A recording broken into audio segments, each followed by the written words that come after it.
Hi, Caleb Preston here with McKinley Mortgage. This video answers the question of why do we need to convert a land contract? Now, I'd like to take a second and briefly explain the difference between a deed of trust or a mortgage and a land contract.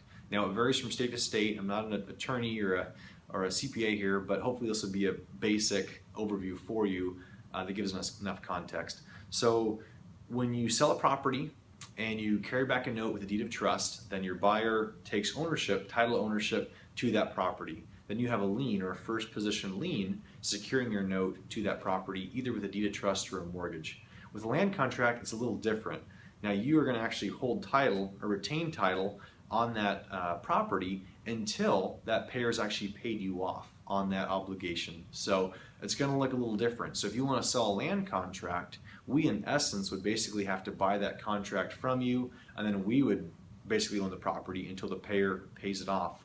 Most of the time we're not able to do that. Often, probably 90% of the time, depending on the state it's in, when we buy a note that's currently a land contract, we'll actually have to convert it to either a deed of trust or a mortgage at closing. So just an FYI, if you currently receive payments on a land contract, we're probably going to have to convert it, which means we'll have to get your payers on board, and often they're excited because they go from just having their land contract to actually having title to the property. So often they're positive about that process. But just so you know, there's an extra step in the process to funding, and just so you can be aware of that on the front end. And that's why we have to convert them, is because often we're not in a legal position to be able to assume that contract, and thus we go ahead and convert it to a deed of trust and a mortgage and then buy it at that time.